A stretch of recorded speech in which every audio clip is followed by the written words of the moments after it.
Ya, comenzamos nuestra clase de hoy entonces, hoy día sábado, ¿cierto? 29, ya terminando el mes de agosto, y les comento que las clases de los días sábados van a quedar igual como eran hasta julio, intermitentes. Entonces un sábado vamos a tener a las 9, otro sábado vamos a tener a las 10, ¿ya? Así que, pero siempre les voy a ir mandando el link con tiempo. Así que ahí vamos a seguir avanzando.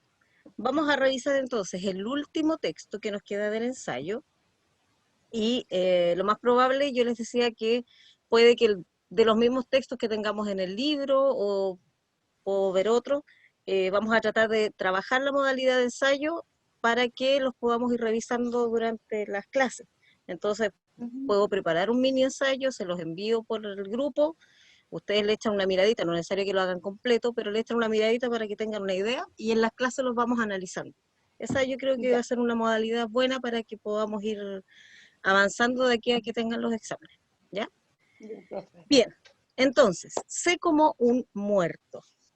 Lo primero que voy a preguntar tiene que ver con una cosa de ortografía. ¿Por qué esta palabra sé lleva tilde? Porque la han visto sin tilde también, ¿cierto? Ya, ¿y por qué en este caso lleva tilde?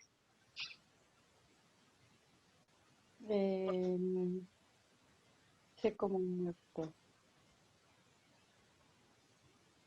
¿Qué diferencia tendrá el sé con tilde y el sé sin tilde? Buenos días, profe. Hola, ¿cómo está? Sé como un muerto. Bien. Bienvenida. ¿Como que se ponga en el lugar de otro? Ya, por ahí puede ser, pero solamente la palabra. Hay un C con tilde y un C sin tilde. Así como los T, y un T con tilde y un T sin tilde. ¿Cuál será la diferencia? Para que lo tengan claro. Cuando El sé puede ser de ser y el otro sé cuando uno dice no sé, diferente. me ganaste, me ganaste. Eso es. El C, cuando lleva tilde, es porque es del verbo saber. O, ojo, verbo saber o verbo ser. ¿Ya? Cuando yo digo, yo sé que eso es así, debe llevar tilde. Pero también cuando yo le digo a alguien, tú tienes que ser de esa manera, sé más amable, sé más alegre. ¿Ya? Entonces, en esos dos verbos, el sé puede llevar tilde, del verbo saber y del verbo ser. En este caso, como le estamos diciendo que sea como un muerto, por eso tiene que llevar tilde. Si le sacamos ese tilde, pierde el sentido.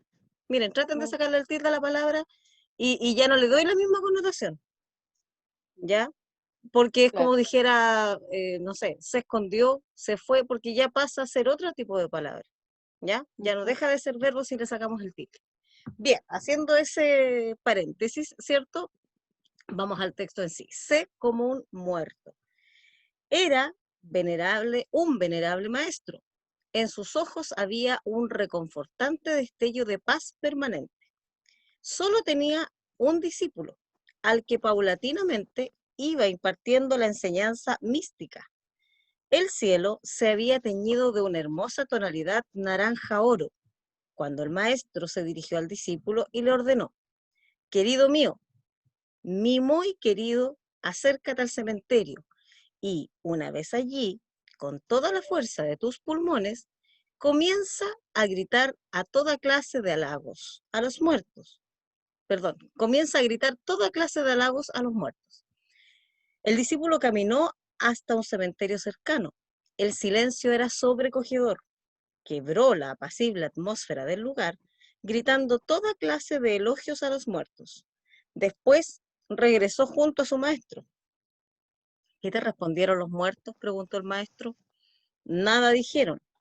En ese caso, mi muy querido amigo vuelve al cementerio y lanza toda suerte de insultos a los muertos. El discípulo regresó hasta el silente cementerio. A pleno pulmón comenzó a soltar toda clase de improperios contra los muertos. Después de unos minutos, volvió junto al maestro, que le preguntó al instante: ¿qué te han respondido los muertos? De nuevo, nada dijeron, repuso el discípulo. Y el maestro concluyó: así debes ser tú, indiferente, como un muerto, a los halagos y a los insultos de otros. ¿Qué le parece el texto? Bonito. Está bueno, ¿eh? Está bueno porque de alguna manera deja ahí algún tipo de lección, que no hay que ni engrandecerse ni echarse para abajo, sino que ahí, calladito, ¿no? Dejar que a uno le resbale, ¿cierto? Lo bueno y lo malo. Bien, hay unas palabritas que quiero preguntar aquí, antes de las preguntas en sí. Venerable. ¿Qué será venerable? Digno espiritual. Ya, ¿cierto? Sí, Digno de venerar, digno de ser ensalzado, ¿cierto? Bien. Saltado. Después, bueno, reconfortante, estamos claros, destello. ¿Qué otra palabra les causó como algo raro? Yo vi una, pero se me fue ahora.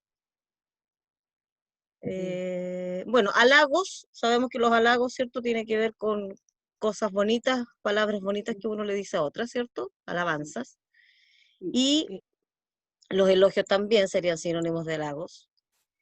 Pero aquí había otra cosa que tenía que ver cuando volvió. Aquí, silente. El discípulo regresó hasta el silente cementerio. Esa es una palabra que uno no usa mucho, pero la podemos sacar por contexto. Silencio. Silencioso, ¿cierto? Silencioso. Silencioso, el silencioso cementerio, el callado cementerio. Bien. Después concluyó, no, eso. Esas dos palabritas de repente pueden generar ahí algún detalle. Bien. Vamos ahora a las preguntitas. Ahora, esto en sí, ¿qué tipo de texto será? No sé si lo pregunté después, pero se los pregunto ahora igual. ¿Qué tipo de texto es? ¿Es un texto primero literario o no literario? Partamos de ahí. Eh, ¿Cómo hacíamos la diferencia entre el literario y el no literario? Así de manera muy vulgar, entre comillas. no literario. No literario. Ya, es no literario, ¿cierto? Porque la diferencia vulgar, por eso les digo así como bien rápida, un texto literario siempre tiene palabras mucho más elaboradas, hay una estética, y además son historias ficticias. Un Sí, bueno. texto no literario es asociado siempre a lo informativo, por lo tanto la información va a ser real, ¿ya? Va a ser verídica. En el caso de los literarios a veces se basan en información real, pero siempre hay algo de ficción que está rondando, por eso está esa cosa de lo literario. Ya, y aquí es literario, y dentro de lo literario es un poema, es un cuento, es un texto que después, o de género dramático, ¿qué será? ¿De qué género será? ¿Será del narrativo, del lírico o del dramático? Narrativo. Ya, Narrativo. ¿cierto? Es un texto narrativo y si lo vemos así rápidamente, esto así bien brevemente es un cuento, ¿cierto? Cuento. No alcanza a Cuento. ser novela, eh, Hola. ¿cierto? Porque tiene pocos personajes. ¿Cuántos personajes tiene? Dos. Tiene dos personajes, que es el maestro y su discípulo. Tiene pocas acciones, ¿cierto? Acciones básicas que el maestro lo envía al cementerio, el discípulo va y vuelve, y esa es toda la acción, ¿cierto? Y le grita a los muertos halagos e insultos. Eh, Tiene poco escenografía, o sea, no escenografía, tiene poco ambiente, porque solamente cuando va al cementerio y el lugar donde estaba con el maestro, ¿cierto? Y, pero sí llega rápido al desenlace. Entonces es una historia cortita, no, no como un microcuento, el microcuento es más corto todavía, y aparte que el microcuento deja como el final al aire, como que uno lo puede ir terminando, en cambio aquí hay un inicio, hay un desarrollo y hay un desenlace. ¿Se fijan? Entonces ahí nosotros ya vemos las características inmediatamente del cuento. Bien, ahora, si tenemos que ver tipo de mundo, aquí podríamos ver mundo cotidiano, porque no le pasó nada extraño con los muertos, si bien fue al cementerio y le gritó a los muertos, pero los muertos no le respondieron, por lo tanto no pasó nada sobrenatural.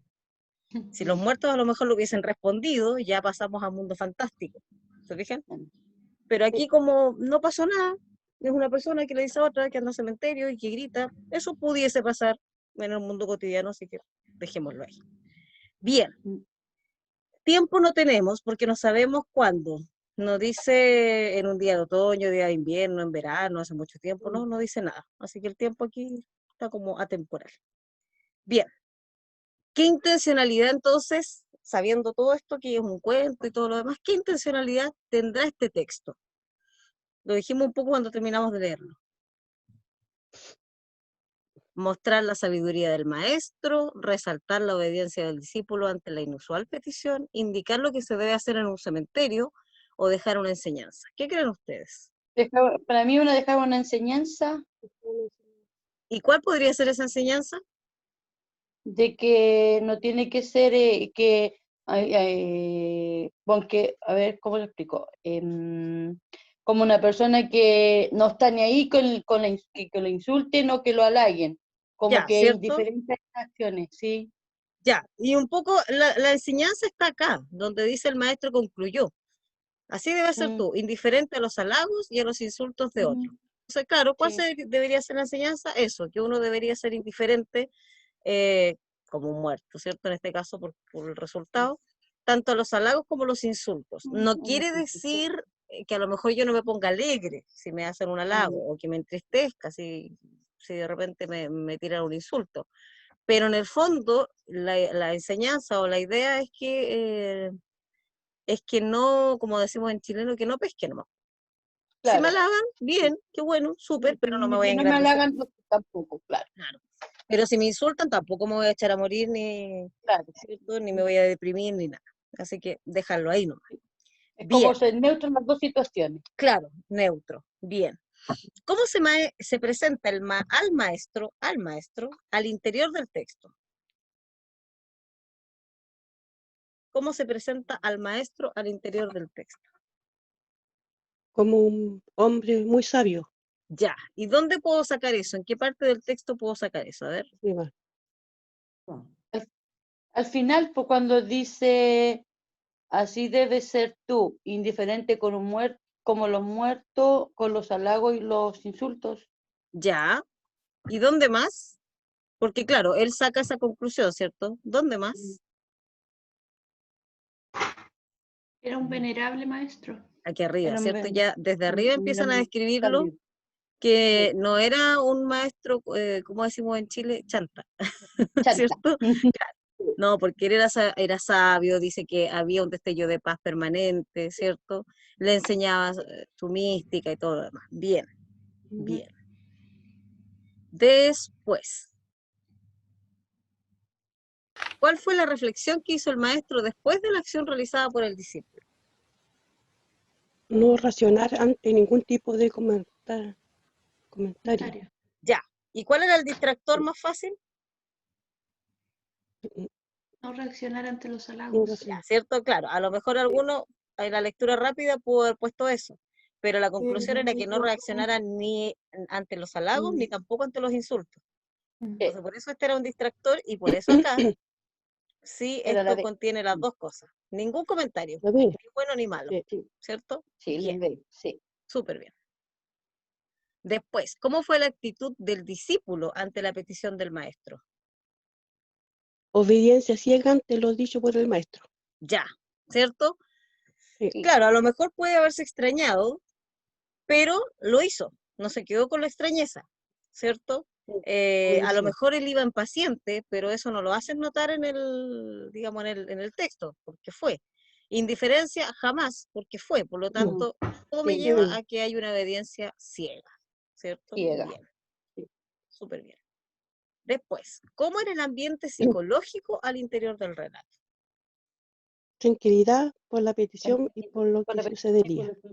Ya, tranquilidad por la petición y por lo que sucedería, ¿cierto? Porque en ningún momento él cuestiona, le dice, pero maestro, ¿cómo No. voy a andar en el cementerio tonteando, ¿cierto? Y gritándole No. a los muertos, ¿no? Estaba ahí, ¿cierto? Tranquilidad por la petición y por lo que sucedería. Intranquilidad no, porque en realidad en No. ningún momento dice que iba así. A ver, veamos si pudiese haber otra respuesta. El silencio loco. ¿no? Que dice que caminó nomás. No dice Sí. nada más, regresó hasta el cementerio. ¿Sí? No habla de más reacciones, así que simplemente ahí, tranquilidad. ¿Y a dónde debe ir el discípulo para llevar a cabo la petición? Al Al cementerio. cementerio. Ya, bien. Ahí el distractor era camino al cementerio. Camino al cementerio. Claro, pero al lugar donde tenía que ir no era camino al cementerio, sino que era de frente al cementerio porque ahí tenía que gritar a los muertos. ¿Ya? Bien, súper bien. Eso es. Eso es. ¿Ya? Entonces acá lo que hay que aprender a trabajar siempre son estas cosas de las alternativas y los distractores, ¿cierto? Y buscar siempre, como les decía el otro día, buscar siempre la respuesta en el texto. El texto siempre me va entregando claves, no cables, sino que claves para poder responder. ¿Ya? Así que súper bien. Súper, súper bien. Bien, vamos entonces a buscar el... ¿Tiene sus módulos? ¿Por casualidad? Sí, Ya. sí.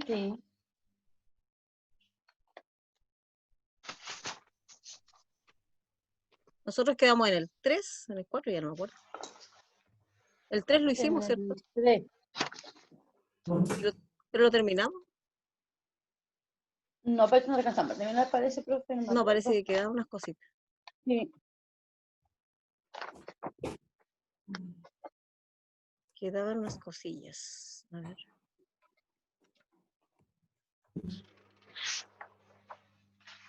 ¿Se ve el librito? Sí. Ya, hablamos de los artículos de opinión, hablamos de las críticas, ¿de acuerdo? Trabajamos esto de aquí, porque trabajamos con los 80, trabajamos con la Violeta Parra.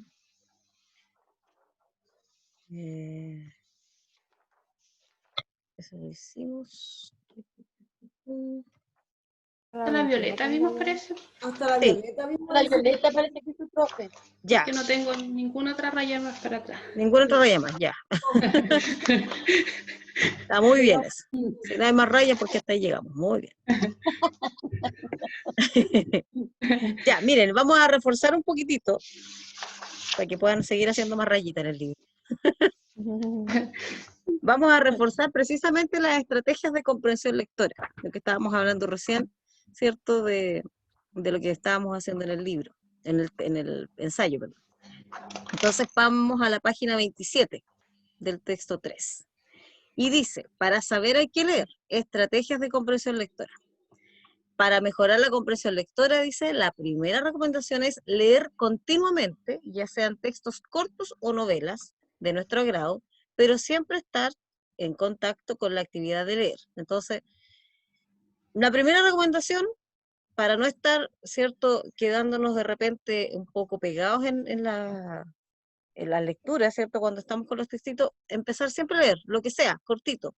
Ya, en el caso de ustedes, el mismo libro les sirve, lo pueden tomar una vez al día, le echan una miradita, o si tienen el celular, busquen algunos diarios, o noticias de farándula, da lo mismo, pero cuentes leer, ¿ya? Entonces, estar continuamente en contacto, como dice ahí, con la lectura. Ahora, las estrategias de comprensión lectora son sugerencias que permiten acercarse a un texto con mayor seguridad, logrando con ello mejorar su comprensión.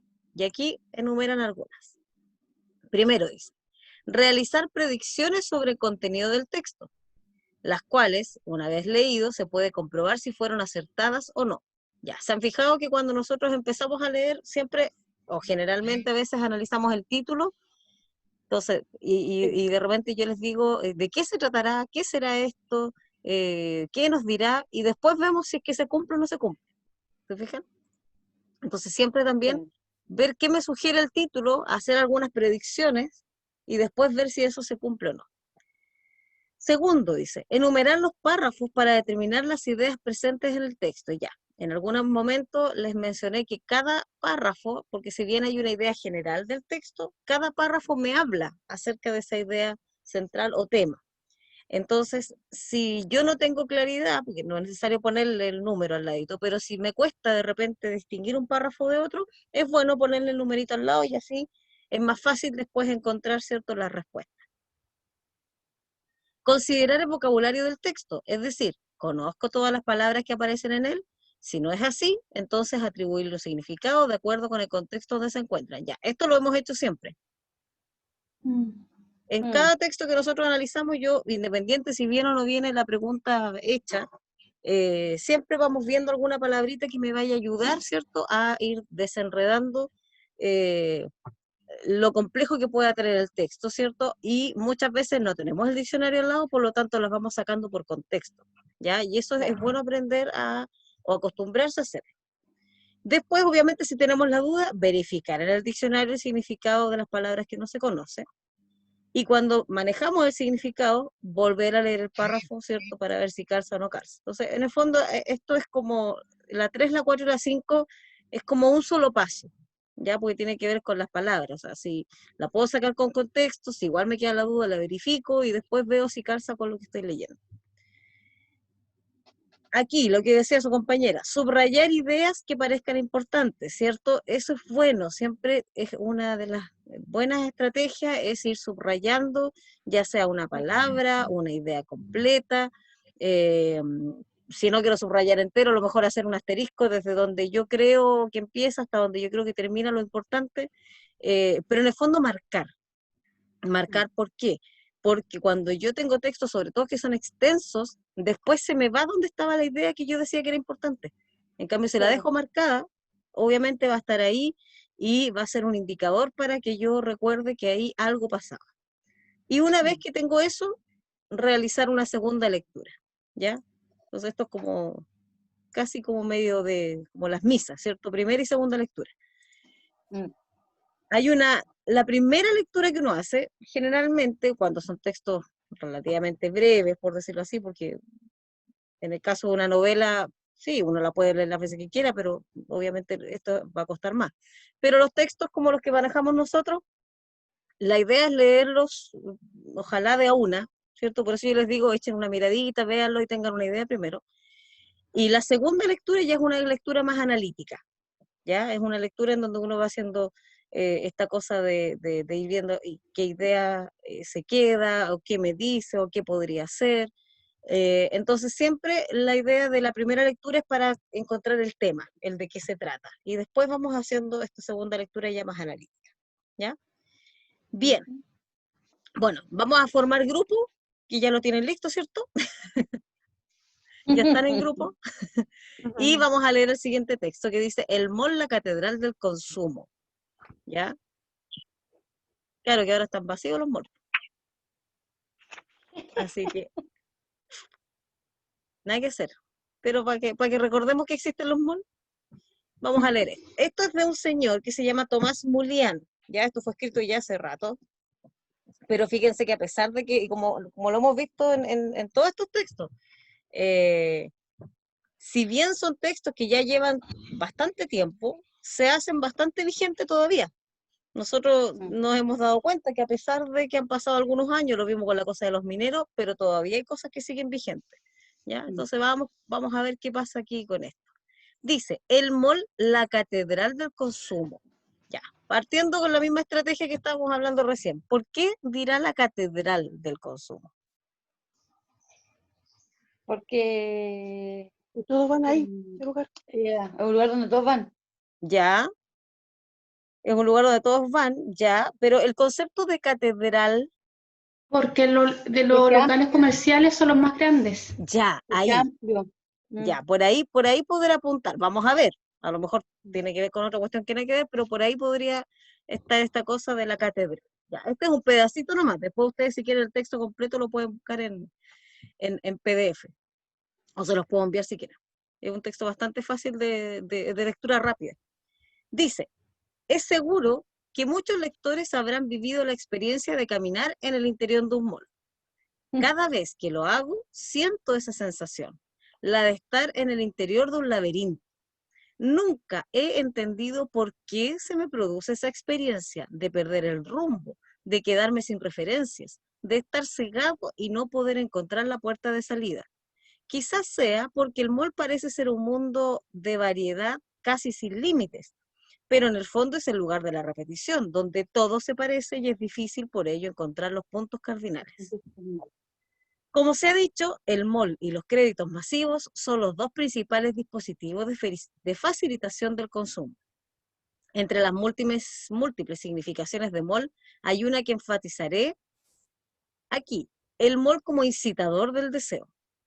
Dentro del mall los objetos se muestran, se exhiben, realizando la simulación de su disponibilidad para quien quiera tomarlos. Los objetos se ponen en escena de medio de cuidado de diseño de las vitrinas, en un ambiente climatizado, con sanitarios en los lugares estratégicos.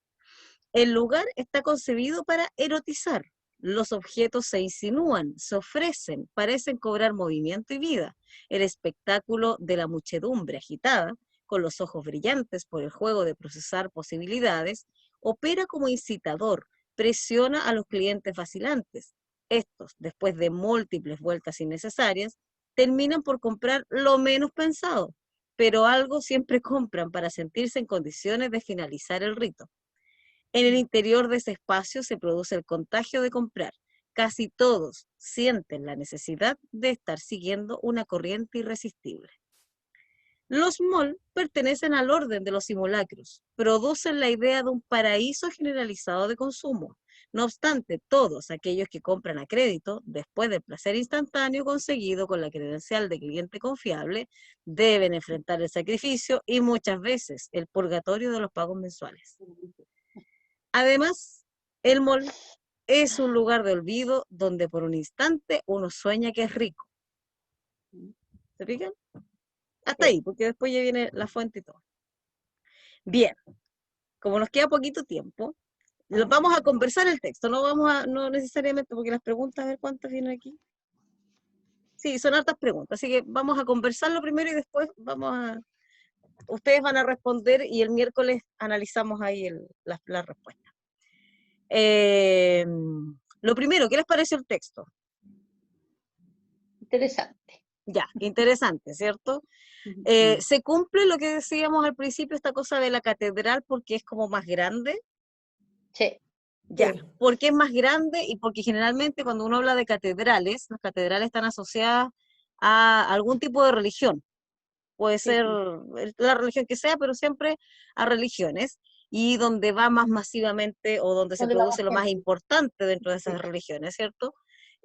Por lo tanto, acá, claro, están haciendo esta analogía del mall como lo máximo, ¿cierto?, del centro comercial. Ya, o sea, después del mall ya como que no puede existir nada más. Y, masivo. claro, mucho más masivo. Y esta cosa, ¿a ustedes les ha pasado esta cosa de que uno va al mall y como que se pierde? Sí. Yo pensé que me pasaba a mí nomás. No, era todo. A todos nos pasa. Nunca encuentro Todo la nos salida. pasa. Y ni Me siquiera mareo, por me mucho, mareo. ni por mucho que uno vaya al mall. Igual.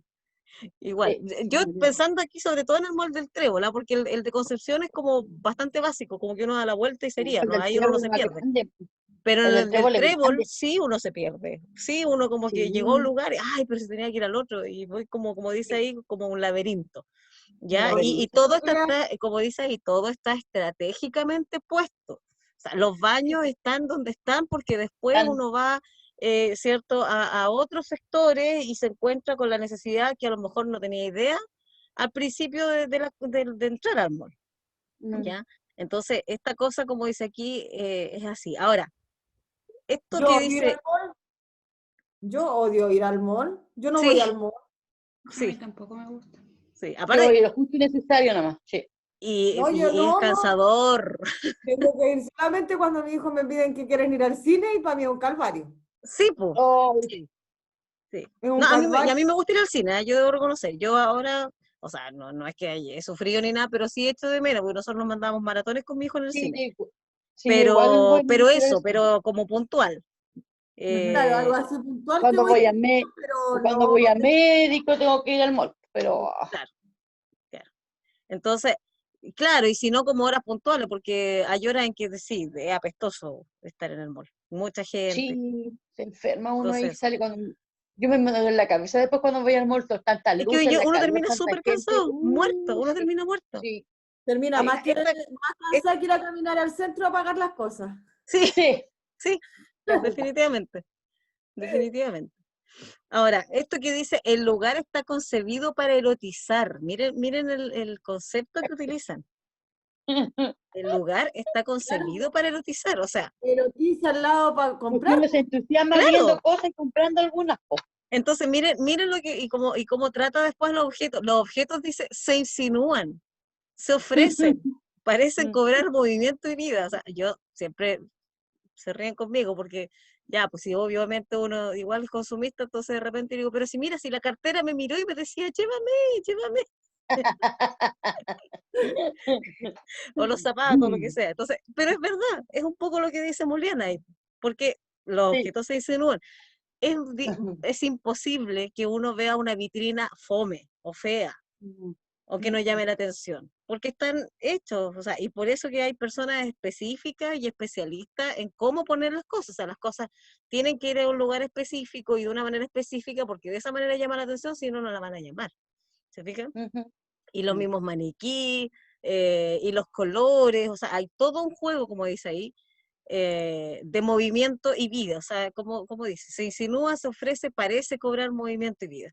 Y esto, Claro. miren, el espectáculo, ¿y qué pasa con nosotros? Pues y por eso que dice que al final terminamos erotizados. El espectáculo de la muchedumbre somos nosotros, Agitada. agitada, porque al final uno termina cansado y porque anda rápido y uno, o sea, pensemos en un día de Navidad, olvídense. ¿Ya? Oh, Y más encima, dice, con los ojos brillantes, por el juego de Por el procesar juego. posibilidades. Es como, sí, esto lo voy a comprar. Es que entonces como que uno entra y queda totalmente obnubilado por todas estas cosas que hay ahí. Y por eso dice que opera como incitador, presiona a los clientes vacilantes. ¿Qué es lo que es vacilante? Aquí, a los clientes vacilantes, Los que dudan. los que están dudando, ¿cierto? Porque uno Sí, de repente sí. dice, no, si esta cuestión no, si no es tan importante, no, filo. Y al final Sí. sale igual con algo. Entonces, ¿por qué? Comprándolo. Porque lo vio tan bonito. Hoy en realidad como que no lo pesqué mucho, pero ahora mirándolo de cerca, sí como que me gustó. Sí, está bonito. No, sí, en realidad está bonito. O Así las el ofertas, marketing. o las ofertas. Yo siempre digo, no, Las sí, mira, no lo ofertas son encontraba siempre tan uno tira bonito, con la pero oferta. claro, pero por 4.000 pesos sí lo encontré bonito. Estos, después de múltiples vueltas innecesarias, terminan por comprar lo menos pesado, y eso es verdad. Sí, es verdad. Eso es verdad. Aquí ya no tiene que ver con género, si hombre o mujer. A todos nos pasa. Ah, Pero algo siempre compran para sentirse en condiciones. Fíjense, condiciones de finalizar el rito. O sea, al final esta cosa, como decía ahí, entrar al mall es como un rito. A ver, ¿qué voy a llevar? Al ¿Qué voy final, a si uno comprar? no ¿Con qué encuentra voy lo a...? que fue a buscar, si uno no encuentra lo que fue a buscar, ¿cómo vaya a salir con las Sí, manos po, vacías? sí, po, Ajá. pero tiene que salir ¿cómo? con algo, pues si fuiste al Sobre todo mall, estar pues ya compraste algo. voy a estar toda la tarde y no me voy a llevar Si nada. ya estoy aquí, ya estoy aquí, Por ¿cómo, último, cierto? por último servirme un helado, pero paso el trato. Pero paso, y para justificar el gasto, o sea, ¿cómo? ¿Cierto? ¿Cómo voy a ir no traer ni una cuestión? No, no hay que ver, Al mall eso y no no se hace. compraste nada. No corresponde, después me van a retar en la casa. Y pasa esto de aquí, ¿cierto? Que produce el contagio de comprar, claro, porque yo veo a la otra, lo que decíamos recién, pues yo veo a otro comprando y como voy a andar mirando nomás, no, como que ¿cómo tan Claro, desubicado? No, nada que sí. ver. Y ahí sigue, ¿se fija? Entonces, y produce esta idea de paraíso. Y miren si las analogías que hacen son geniales. Hay un paraíso generalizado, mientras uno está comprando, está fascinado, está en la gloria, ¿cierto? Y más Sí, encima, como uno no gasta al tiro, porque tarjeta de crédito, entonces ya vamos, claro. listo, ni un drama. Pero después, fíjense cómo dice, enfrenta el Es un sacrificio y el purgatorio, purgatorio, o sea, pasamos del paraíso al porque hay que purgatorio pagar las cuotas. de pagar las cuotas. Eso es. De Así pagar que las cuotas. yo lo encuentro genial. Yo lo encuentro genial. Ya, chiquillos, se nos va a acabar ahí el tiempo para que no nos quede cortado como el otro día. El texto ya está, ya lo tenemos leído, ¿cierto? Pero van a quedar de tareitas las preguntas que aparecen acá, ¿ya? Entonces ustedes ahí le hacen una segunda lectura con las indicaciones, las comparaciones que hay, el tema, pero ya más o menos lo hemos conversado, pero ahora ustedes lo van a canalizar y el día miércoles revisamos las respuestas con respecto a eso, ¿ya? Si encuentro el texto en PDF, se los voy a enviar para el que quiera leerlo, no va a ser obligación, pero para el que quiera leerlo ya completito, no es un texto de difícil lectura, tampoco es tan largo, y es entretenido, porque como tal como ahora, es una lectura fácil, ¿ya? Así que es eso. Y por último nos sirve de argumento cuando queramos ir al mall, cuando lo abran de nuevo. Ya, chiquillos, por hoy día quedamos. Ya, profe. Hasta aquí. Un abrazo, se nos pasó todo el sueño, menos mal. Eso es bueno. Sí, profe, estoy bien. Ya, profe, que esté bien. Cuídense. Pónganme en el, ¿cómo se llama? En el WhatsApp, pónganme ahí quienes estuvieron presentes.